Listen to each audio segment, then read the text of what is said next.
everyone, and welcome to Victory Talks. I'm your host, Claire Victor, and today we will be diving into the novel The Time Machine by H.G. Wells, which we happen to have with us today, as well as the main character, the time traveler. In his novel, the time traveler goes hundreds of thousands of years into the future to discover a society much different than what we know as our own. Only as soon as he gets there, his time machine is stolen. We follow the time traveler as he discovers the Eloi and the Morlocks, evolved descendants of humans. We watch as he struggles through his quest to find his time machine and get back home before he's eaten alive by the disgusting, savage Morlocks.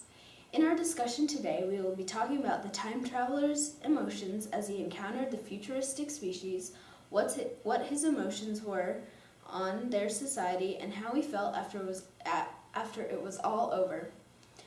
We will also be questioning the author about the reasons for certain events that occurred in his novel, why he wrote the book in the way he did, and some symbolism and further analysis beyond the explicit text. So let's begin with you, Mr. Time Traveler. Of course, the first question I must ask you is, what is it like to time travel? Well, I really felt like I was dreaming. Do you know that feeling when you're dreaming about falling and you can feel it in your stomach? That's how it felt. When I was watching my surroundings, I could see some people come in and out of my room, but it moved so quickly I could barely see who it was. And then, as it sped up, I could barely see anything except a gray blur. As I told the other men, it's very difficult to describe how I was actually feeling. I could say that I kind of felt like I was in a never-ending motion going forward, but it's still hard to describe. Overall, it was an awfully unpleasant situation. Yeah, I can only imagine. So, Mr. Wells, I was wondering one thing. Why is the time traveler's name never mentioned?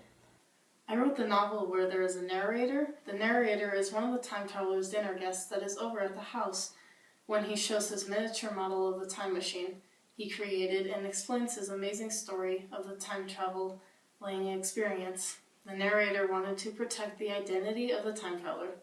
I believe his name needed to be an unknown person who no one had any known connections with. In doing this, it reinforces one of the themes of the unknown. I show this in the mere idea of time travel, which to this day is not verified, the mysteries of the time he stops in, if he will get the time machine back, and what will actually become of him. By not mentioning his name, the other men listen to his story, have yet another reason to question him and the ideas of time travel itself. Okay, that makes sense. Mr. Time Traveler, can you describe what the future looked like when you arrived? Well, the landscape was beautiful. There were many fruits growing all around, which I had the pleasure of eating alongside the Eloi. There were also some very interesting structures, such as the Palace of Green Porcelain. It was a very interesting palace. It had very curious inscriptions written on it in a totally unknown language. And also, when I went inside, it was like a museum. It held artifacts from hundreds of thousands of years that had passed since our time. Wow, that sounds amazing. It seems to me like it felt like kind of a utopia, almost perfect. Did you find anything that you recognized from our time to be in the museum? No, unfortunately I didn't. However, wouldn't you much rather see the new machines of whose purpose you can only guess? That is a good point. It would be quite compelling to see what the future held. Towards the beginning of the book, it says you found a group of human-like creatures. What was it like when you first arrived to the future and met the Eloi? Well, at first, I was very alarmed to find any living human-like beings because I wasn't expecting them at all. However, as I soon began to analyze their body types, I realized they were actually quite frail, and they were also really welcoming to me, which made me happy. They brought me into a big house, and I was fed a large variety of fruits, which they ate. Their lives seemed so simple and easy, yet I discovered that even these little innocent creatures lived in fear, at least at night. They sound like some beautiful and also quite pitiful creatures. So how did you develop a friendship with and communicate with the Eloi, and in particular, Weena? Well, the friendship part was simple. Weena was so sweet, and she always wanted to stay by me. On the other hand, communicating with the Eloi was very difficult. When I arrived to the year 802,701, I found that these Eloi communicated through quiet cooing noises, which is much different than how we communicate today. They would get really tired very easily when I tried to communicate with them, so it took me lots of patience and time to communicate. Yeah, interesting. And Mr. Wells, why did you have the time traveler only make one Eloy friend, Weena, and what was the reason for her demise? Well, the only reason the time traveler even meets Weena is because he saves her from drowning. This allows them to meet and communicate and eventually become friends. Weena believes she is ever in debt to the time traveler for saving her life. Weena dies as the time traveler are trying to get away from the forest fire and the Morlocks. The time traveler is actually relieved once he cannot find Weena after the fire, but not because of the fact that she is missing, instead because he thinks she most likely died in the fire rather than being eaten by the Morlocks. Some reasons for her demise were that it created suspense and made the reader feel something towards her death. Her death was in part because the time traveler wanted to take her back to his time, and that disrupts the course of time. That makes sense, but I'm wondering, Mr. Time Traveler, what were your first reactions and emotions when you lost the time machine? I couldn't believe it. It seemed as though 1 second the time machine was there and the next second it was gone. Thankfully, I had the thought beforehand to take the levers off so nobody could take it. Otherwise, I'd be stuck in the year 802,701.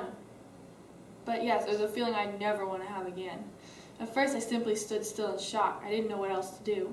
My sense finally came back to me, and I started running around in a frenzy. The Eloy were no help at all. They either acted as though I was crazy, or they were totally frightened of me. Yes, it's quite an experience for me, and I would never like to go through it again. That would be extremely alarming, not knowing if you would ever get back to your own time. I understand that your desire to return home was even more intensified because of how threatening the Morlocks were. They seemed like some pretty scary creatures. Can you describe their lifestyle? Yes, they're very terrifying indeed. The Morlocks are basically the opposite of the Eloy. They're very white in color because of the darkness that they live in all the time. The Morlocks are also very interesting. They thrive on working. All day and all night they work. They're also carnivorous, and I was unfortunate enough to discover that they eat the Eloy. Since the Morlocks hunted the Eloy at night, I believe that my luck of finding the matches saved my life and Weena's multiple times. Wow, I would never want to travel to that time period. Those things would scare me to death. Mr. Wells, I was wondering if you could tell me some of the symbols you were able to incorporate in your novel. A symbol that is very important in this book is the fire and the matches the time traveler has. Throughout the novel, the time traveler uses the matches to protect himself from the Morlocks. There are positive and negative effects from the fire being used. The time traveler uses the fire to ward off the Morlocks and uses it so he and Weena can see in the night.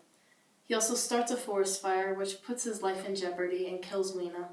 I made the fire represent that there is protection and destruction. Yeah, that's really cool. Now, Mr. Time Traveler, how do you believe the society you arrived in came to be and how it functioned? That's a very complex question, and it took me a while to figure out the answer. I was able to come up with the realization that man had not remained as one species, but had differentiated into two distinct animals. I believe they emerged from an industrial era. I guess that the industry expanded into underground factories because that's where the Morlocks worked. The Morlocks' distinct physical attributes were specific to their lifestyle. Their large eyes had the capacity to reflect light in the dark tunnels that they lived in, which I assume extend for miles, much like the Metropolitan Railway back in London, but underground. The way the Morlocks and Eloy interacted with each other was much like the social difference between the capitalist and the laborer. The Eloy were happy, children-like, innocent little creatures, living a life of freedom and prosperity, while the Morlocks survived underground, working constantly for their next meal.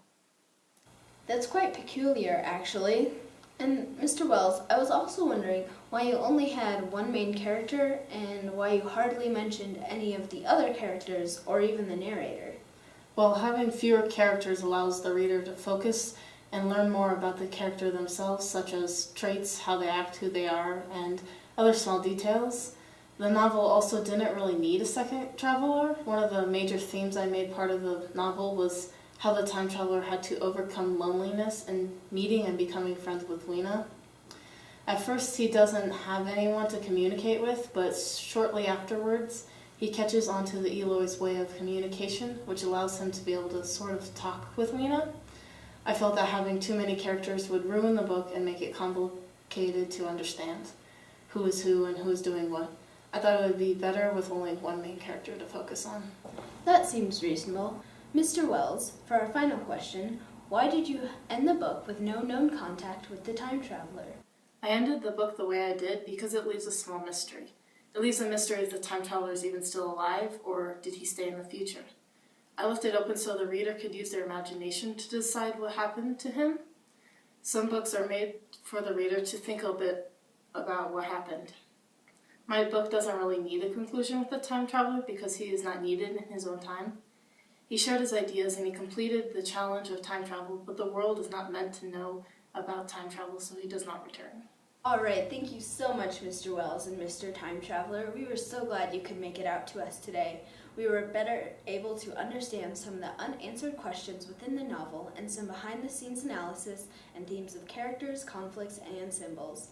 The Time Traveler gave us some first-hand experience on what the future really looked like, how the creatures living there functioned, how he reacted to this time, and how others reacted to his miraculous exploration.